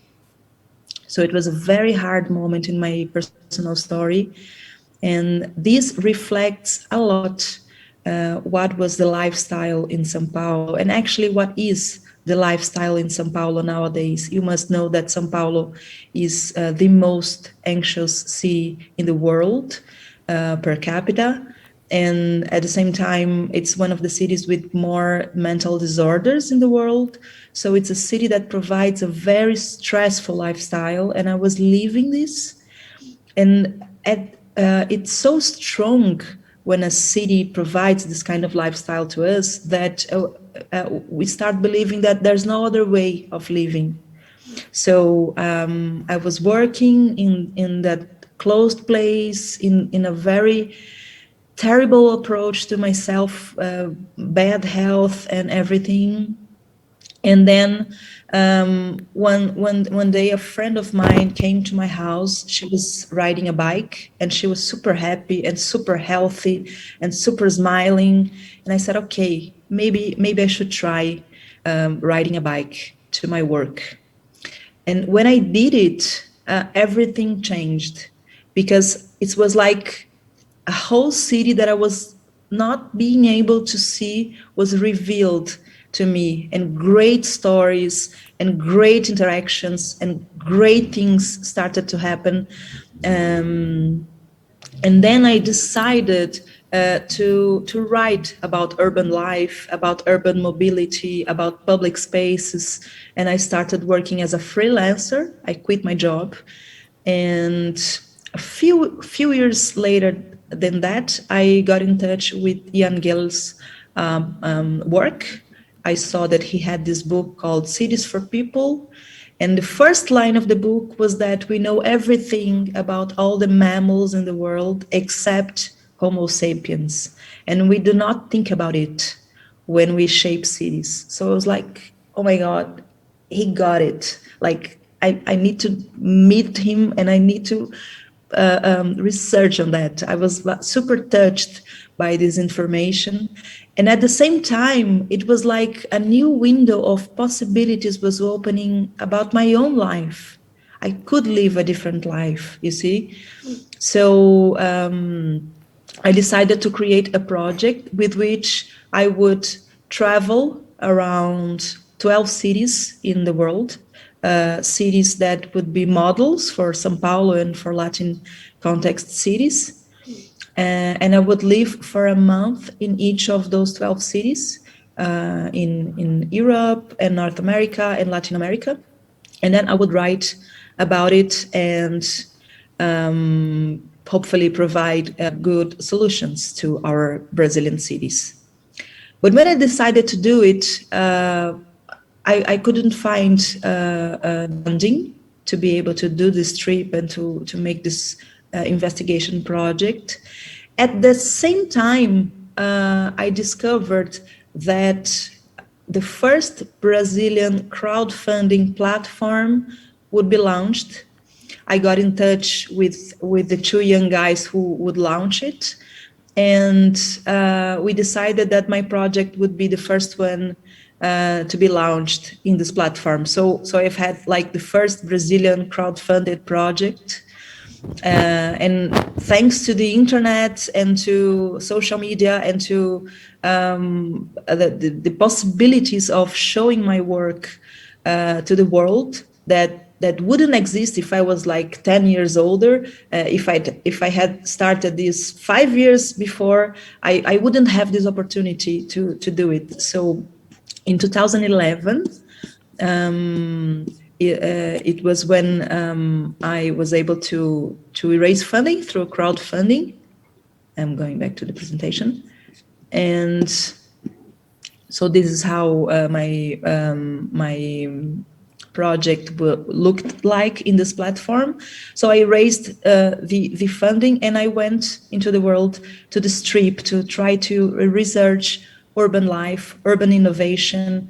And most of all, I wanted to have the experience of living in humane cities, of swimming in rivers that were recovered, of biking in traffic jams that were that had human conditions different from São Paulo's traffic jam. So I wanted to have the experience, most of everything. This was a drawing made by a Brazilian artist that I used to know. She drew me in a bike, and the little note behind the bike says "Cidades para pessoas," which means cities for people. So this was like the first logo of the project. It's very artisanal, but I loved it at the time. And then I went into this trip and I got to meet lots of places. And when I was in the middle of the trip, I got an invitation to participate on São Paulo's architectural biennale to share some of the things that I was learning during the trip. And then I got in touch with the artist that made this image. It was a woman, an artist, and we knew each other, but not very closely. And we've had like a Skype conference. Actually, I'm going back to myself because this is a good part of the story. We've had a Skype conference. I was in the middle of a train station in Lyon, in France. I had like a little bit of Wi-Fi connection, so it was a very bad connection. And we had like 30 minutes to talk. We started our conversation in Skype. She was in Sao Paulo, I was in Lyon. We spoke for about 10 minutes, and then I realized we were falling in love for each other.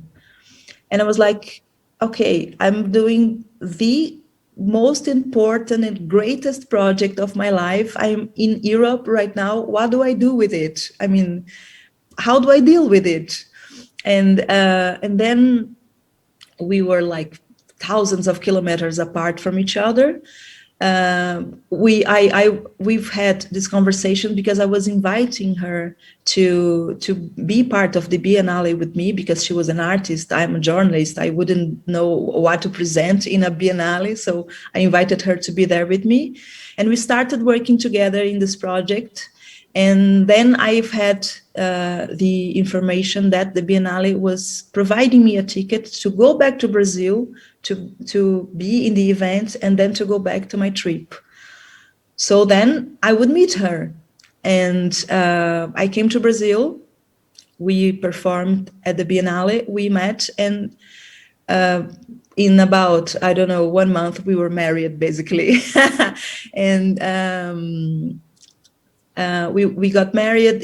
Everything was very fast, and she became another part of the project. And with her artistic background, it was like awesome to keep researching urban life because she saw things that I didn't see because we had like 2 different cognition systems. So it was a great match. But in the middle of the second part of my trip, I've had a terrible news. I've had the news that my mother just went on medical, how do you call it? Like she went to the doctor and he told her that she had like a terminal cancer and that she would live for maybe 3 more months. So I was like devastated by this information. I just got married. I was doing like the greatest project of my life. And I just find out that my mom won't live much more. And I got like totally devastated. I finished the trip. I came back to Brazil. I start writing about everything that I was learning. And I've had a blog and a column in different magazines. I earned a prize.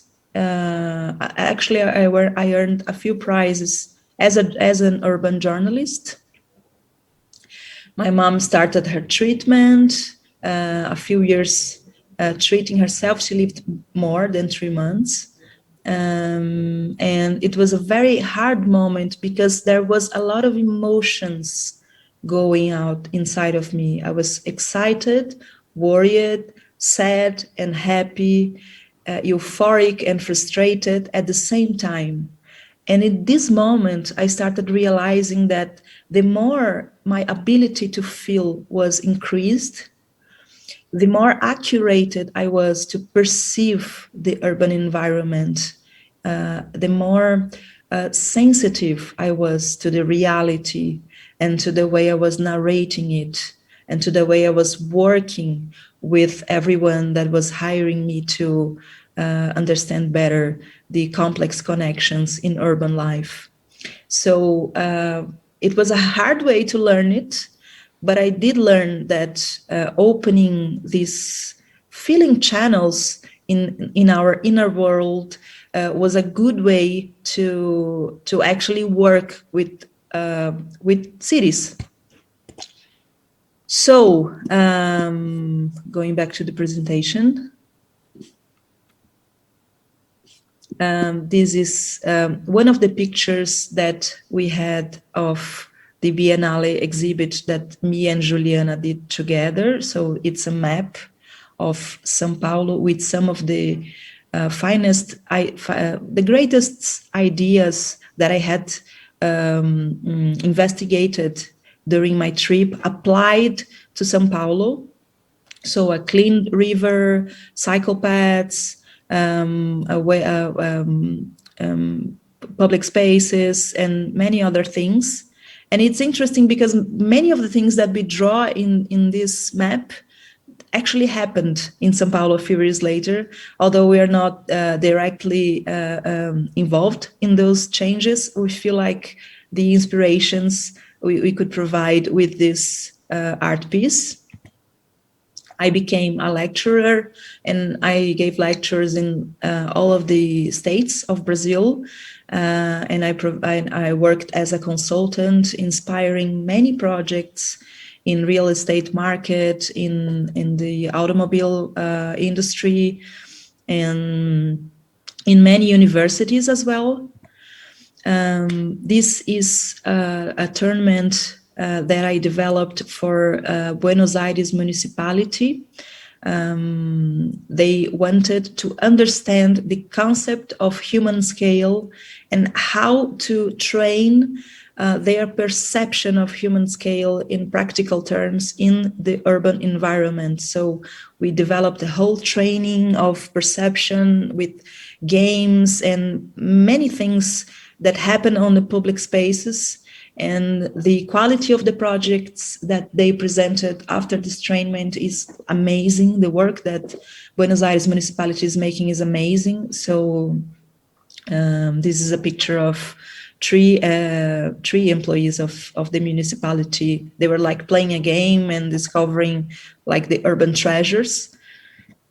And this is a picture of my mother a few weeks before she died. And I love this picture because it's like, I think, a perfect example of what I was telling you, because she no longer had her hair because of the treatment, but she was like super happy below this sun, and happy and sad, and she was about to die, but she was living her life. And this is when I started understanding the correlations between the inner world and the external world. So right after my mother died, it was in 2014, I of course, I was very sad and I was in mourning, and I stopped working for a while, and I went into a trip to Berlin to inspire myself again, to come back to life, to keep alive, actually. And I went to this place. Probably you all are familiar with this place, which is the Tempelhofer-Feld. Tempelhofer is this airport that became a park. So the structure of the airport is still there, but now there's a park where people bike and walk and run and everything. And when I was there, I realized that, of course, this is kind of an obvious insight, but for me it was very strong at that moment, because I saw that this infrastructure that I saw as an airport, that I perceived as an airport, could be used for with other, let's say, softwares, with other uses. And that's when I looked at my own personal background and everything that I had researched and learned on urban planning, and decided, it wasn't a decision, I just realized that I could like have other layers of functioning. I could have other layers of how I would interact to the world and actually how I would work. So this changing of perception was very important to keep working with cities, but from a new level, because as I told you, after going through this personal experience of mourning, everything changed inside of me. So I needed an external changing as well. I'm gonna be a bit faster so I won't run against time so much. So in this moment, I got in touch with a Californian urban planner that used to ask kids to draw a map from their houses to their schools. And he realized that kids who would go to school in a car would draw like a straight line. But kids who biked or walked to the schools would draw like a super complex map with lots of insights and informations and everything. And he realized that those kids that would go walking or biking to the schools and draw these super complex maps had a better cognitive development. When I got this information, I was very touched by it, and I decided in my workshops and training programs to test and asking people to draw a map, adults actually, to draw a map from their homes to their work. So this, as you see, is an example. This guy was a designer. He left his house from this upper left point. He got his earrings to listen to some music. He goes down the street. He gets the subway yellow line and changes for the green line. And then he leaves the subway, goes down the street, takes off the headphones and go to work. When I looked at this image that a designer made of his pathway to work, that's when I realized his abilities as a designer are shaping the way he perceives the world. Another time I asked a dancer to draw a map of her pathway to work. So she leaves home in this heart in the below left area. She goes walking into the subway. She gets the first ride on a subway, and then she needs to change to another train. So lots of people in these balls, and she needs to walk and everything, and then she takes another train and walks through a park, and then she comes to her home, to the place where she was going. So looking at this map, I saw that the fact that she was a dancer made her perceive the space from a feeling perception, you know, like it's her body into the space that is being represented into this map. Natalia? And then I got in touch. I'm showing a bit of random things here, but they will make sense in a bit. So then I got in touch with this image. I'm sure none of you are familiar with this. Natalia, can you do 2 minutes? There are 2 minutes Yes, left. I can. It's fine. Yes, I can. Sorry for for speaking so much, but yes, I can finish in 2 minutes. Thanks. I got in touch with this image. This is an image of all the rivers in Sao Paulo, and most of them are running below the asphalt, canalized, so we cannot see them because the choices the city made over its urbanization were like to hide this vocation of a river city. This is how Sao Paulo used to like 100 years ago. This is how it looks like now. So that's when I started understanding and realizing, I'm coming back to myself now.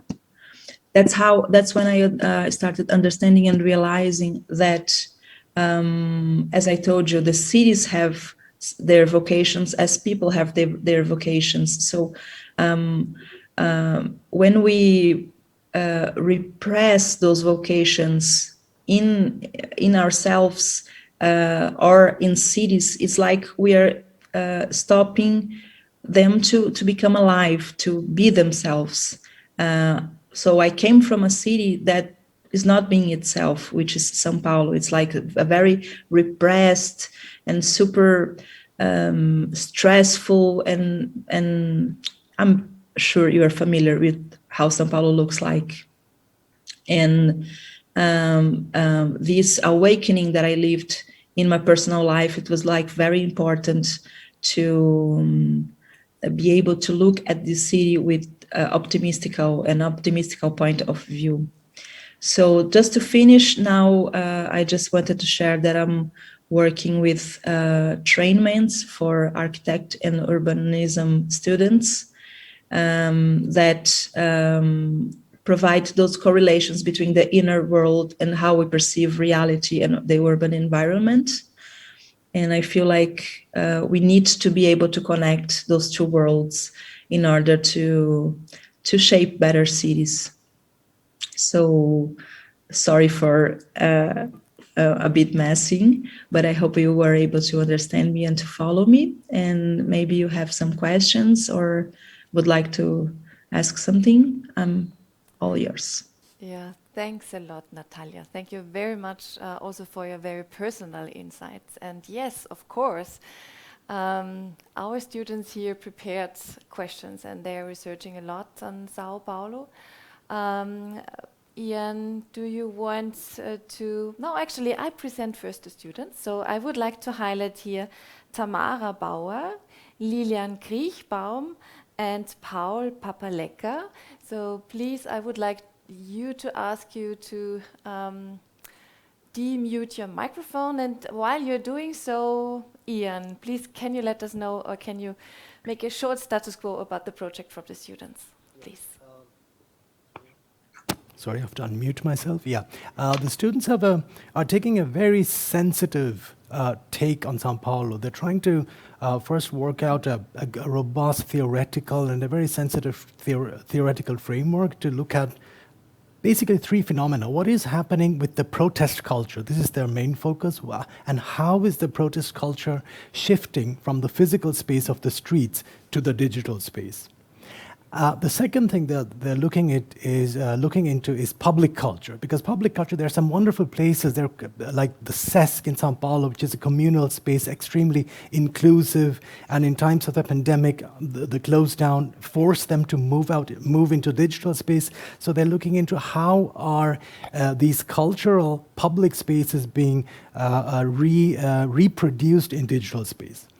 And if I'm correct, they have a very complex approach. And the third thing which I find is very interesting is a connection to Natalia's approach. Maybe they're using collaborative tools in writing, which is storytelling, in music, and in drawing, which they are embarking on. And they'll be working with artists in Brazil and doing things together. So I wonder what's going to come out, but I think there is a strong connection to Natalia's approach of the inner world and the outer world. Yeah, Tamara, Lilian, and Paul, your questions. Yes, hello. Thanks first for your really nice presentation. And I would like to start with our first question. Can you hear me? Yes. Perfect. So we had an interview with a left-wing activist, and one quote from this interview that is stuck in our head is, "They occupy our protest." She referred to a COVID-19 context where right-wing movements still keep protesting on the street, while left-wing movements shift to the digital space, acknowledging the risk when gathering during the current situation. And our question is, how can urban society deal with this shift?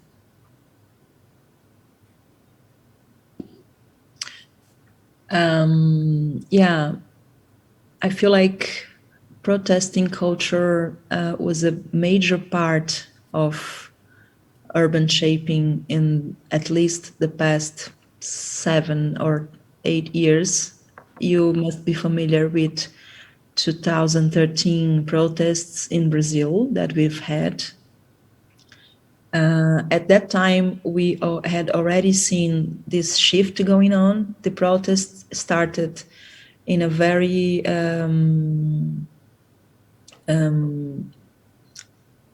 what's the word?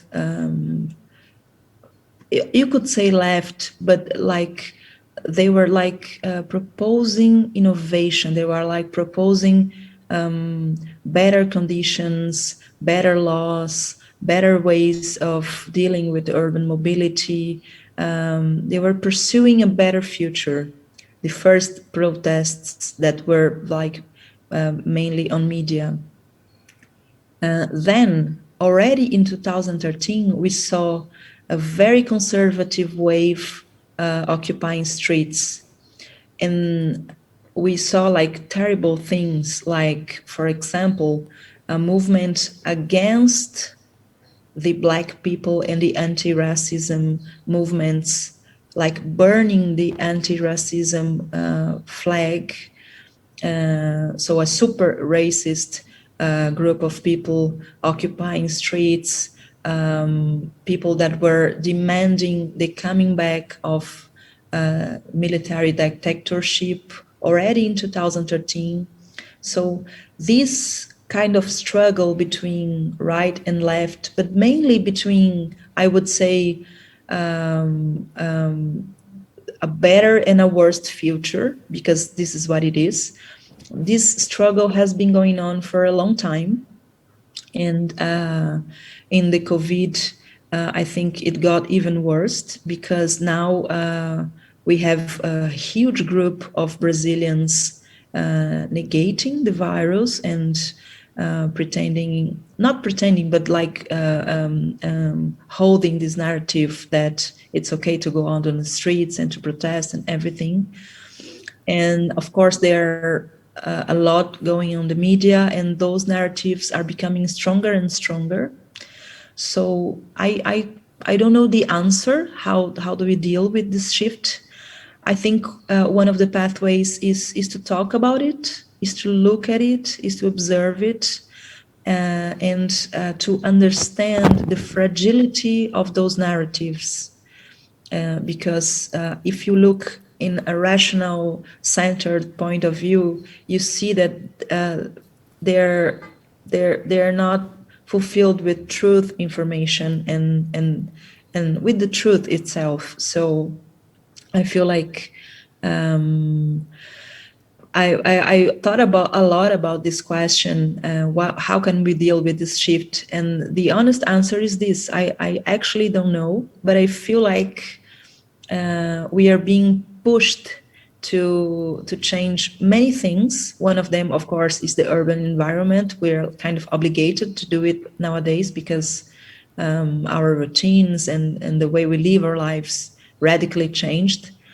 But at the same time, major systems and major structures are being pushed to be changed. I'm remembering here that Jane Jacobs, I'm sure you all are familiar with her work. Once she gave an interview, they were asking something similar to this: how do we change? How can we deal with this kind of struggle? And she answered something very kind of pessimistic, but also, yeah, she answered, evolution comes grave to grave. She means that over time, with new generations that perceive reality in new ways, hopefully change will come. So maybe it's a matter of time also. Maybe we are needing to evolve as human beings. And I strongly believe that our cities are a reflection of our consciousness. So maybe there are dark points of this consciousness that are coming into light. And this, I think, is a good thing. Are you satisfied with my answer? Yes, I am. And actually, Paul wanted to ask the second one. Can you hear me? Yes. Perfect. So in your presentation, you gave us a very personal way of looking or studying cities. So I'm jumping to the third question, where we ask, if you look at urbanity itself, everybody has a basis of understanding urbanity, but it might be more complex than the perception of each person. And how can we deal with this discrepancy when we study a city? Sorry, you failed for me. Can you please repeat the last part of the question? How can we deal with the discrepancy when studying cities between the own perception and the basis we have about urbanity and the more complex reality? Sure. I feel like the presentation that was taking place before me is super complementary, because the GEL architects provide this super objective and data-based approach, and I feel like this is super important. I mean, you totally can get lost in the inner world, and although it's a very important part of understanding and shaping urban life, I'm not trying to say that we should like change into the inner world and stay there. I'm just saying that we should take it into account. And how do you do that? First of all, knowing yourself. If you want to be a good architect and a good urbanist, I strongly believe you should really, really get in touch with yourself, with your emotions, with the way you perceive reality, with your filters, get in touch with other cultures, see how they occupy space, how they perceive reality, how their cognition system works. I think this will for sure make you a better urban planner or architect or urbanist or whatever you are seeking to be. But I feel like we really need accurate data, accurate ways of measuring urban space usage. And I strongly believe that the way we measure reality is an important key for this question. A few years ago, I was in Bhutan researching the gross happiness, GNH, gross national happiness. I always think about it in Portuguese.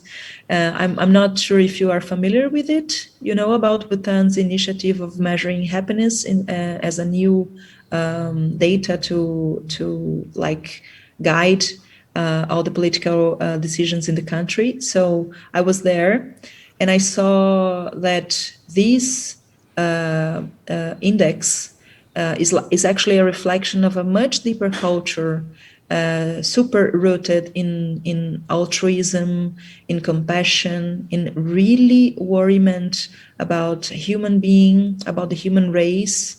And I don't think it's a coincidence that Bhutan is showing to be the most resilient country in the world to the COVID-19. I'm not sure if you are familiar with this fact, but they had like no deaths and a record time in vaccination of everyone, because they are not only stopping the sickness to go into the country, but they're also increasing health with pills and vitamins and meditations and yoga and many other things.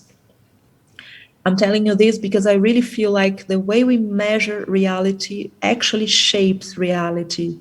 I've seen it in many cities around the world, and I feel like accurate data plus inner consciousness and a good method of researching local people, cognition and inner worlds could be a very helpful way of dealing with what you just asked. Okay. Yeah, thank you. So I would ask our last question, and it's back to the protest. So alternative media often uses digital platforms to report about protests within the city. And you can follow the protest in real time digitally. there's an interaction between what is happening in the city and the platforms themselves. And how do you think this cyber-physical interaction is shaping urban society and its public culture? Yeah, I feel like it's super shaping. There is a strong correlation there. When we've had I'm going back to the 2013 protests because I feel they are very important for these questions. One very important thing that happened, and I don't think it was properly noticed, is that during those protests, we've had different social classes walking together on the streets, sometimes for different purposes. But the point is, they were walking on streets that they had never walked before. So we walked through Avenida Paulista, I'm sure you've heard of it, then Faria Lima, which is a very busy and business avenue. Then we went to the avenue that is very close to our main rivers, Tietê and Pinheiros. And we kept walking over one of its bridges. No one ever walks there. Those bridges are only made for cars. So no one had never had the actual physical experience of walking with their own human bodies into those bridges. And this was a very important cognitive shift in the way those people perceived São Paulo and also represented it on the media. So most of the pictures and videos we saw of the protests at that time had texts below those videos and pictures talking about what a great experience to be here. I had never seen this before. This is an angle of the city that I had never got in touch with. So this part of the protests, which was the kind of urban experience they provided to people, was a very important thing to be taken into account.